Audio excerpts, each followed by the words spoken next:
Élus, amis du séminaire Robert Rosel, je vous souhaite à tous la bienvenue au nom du président du séminaire, Robert Max Antony, qui malheureusement, et la plupart savent pourquoi, on ne m'entend pas. Bon, je vais parler plus fort.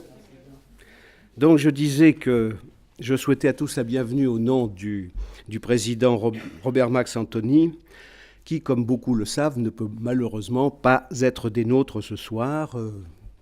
Pour ceux qui ne le sauraient pas, je précise qu'il est atteint d'une maladie qui l'handicape terriblement dans ses mouvements, ne lui permet pas de se déplacer, mais s'il ne peut se déplacer, il n'en continue pas moins de diriger, à distance, mais de diriger le séminaire avec la vivacité d'esprit et l'efficacité qu'on lui connaît.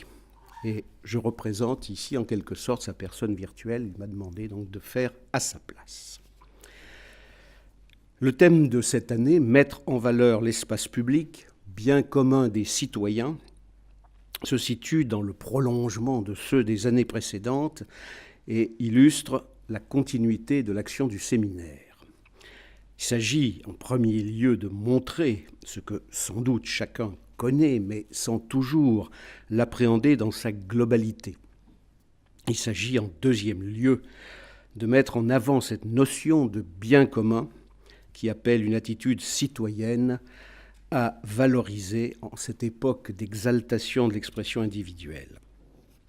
Il s'agit enfin d'appeler les responsables, en premier lieu les élus, à une mise en valeur de l'espace public dans cet esprit.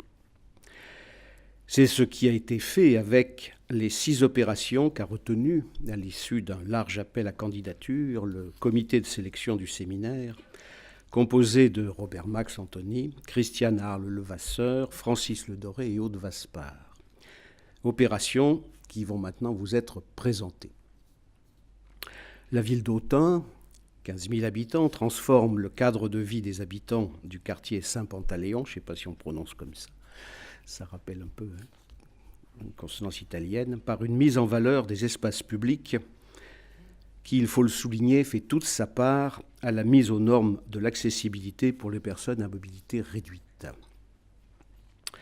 La ville de Château-Landon, plus petite, 3200 habitants, valorise son centre historique avec l'aide du CAUE et met elle aussi en accessibilité les espaces.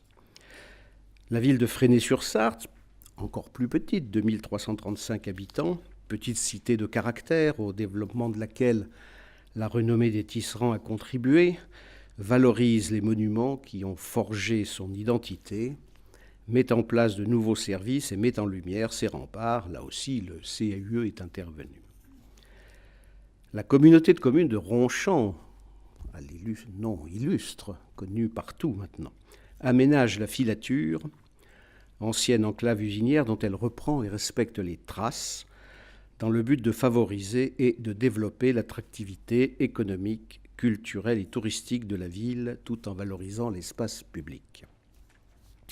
La ville de Saint-Herblain, alors ça doit être la plus importante, avec ses 43 500 habitants, nous sommes à des échelles, vous le voyez, assez variées, procède à une vaste opération de rénovation urbaine pour ouvrir sur la ville une barre des années 70, immense par sa longueur et sa hauteur, le sillon de Bretagne, pour créer un nouveau quartier à proximité d'un parc de 6 hectares à rénover, une partie du budget de l'opération étant destinée à faire naître et à financer des propositions issues de la concertation. Enfin, la ville de Viré-le-Grand, alors c'est la Benjamine, je pense, avec 1370 habitants, a lancé il y a quelques années une opération baptisée Cœur de village, marquée par un travail sur la couleur sur la Grand Place et l'aménagement d'espaces publics polyvalents en îlots, sans voiture, les espaces de stationnement trouvant place dans des séquences de petites surfaces pour réduire l'impact environnemental. Donc voilà nos 6 opérations qui vont appeler, comme vous l'avez vu dans le programme, un vote tout à l'heure. Et pendant que ce vote sera dépouillé, 2 vidéos seront ensuite projetées pour illustrer, nous y reviendrons sans doute, 2 opérations placées hors concours, mais qui illustrent bien le thème du prix. La première, c'est l'aménagement de la plaine de Quelamar. C'est en quelque sorte une opération un peu fétiche du séminaire, et celui-ci, qui en a déjà assuré la promotion, a souhaité, sur le thème qui nous occupe, rafraîchir les mémoires à son propos. La seconde concerne la commune de Bello, en Seine-et-Marne, mais qui ne pouvait déontologiquement être retenue pour la raison que le président du séminaire en est citoyen et qu'il a même été élu dans cette commune à un certain moment en son temps. Le maire est présent.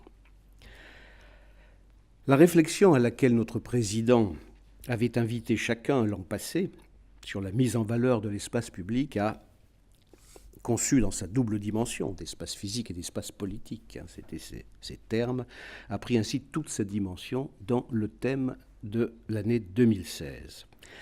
Et plus que jamais, d'actualité, la suggestion de traduire dans un plan de mise en valeur la volonté de faire de l'espace public ce bien commun des citoyens à partir de thèmes nombreux tels que le patrimoine, les places publiques, la sécurité, l'accessibilité, les circulations douces, la trame verte et bleue, les jardins partagés, la lumière, les arts, le mobilier, la publicité. Il y a 1000 sujets à traiter ou traitables dans ce cadre. Je ne serai pas plus long, il faut maintenant revenir au fait et au cœur de notre réunion de cet après-midi. Je vous souhaite à tous, en vous remerciant de votre présence, une très bonne soirée. Malheureusement, je voudrais pour ma part partir un tout petit peu avant la fin, je m'en excuse. Et je passe immédiatement la parole à Aude Vaspart pour la présentation des 6 opérations.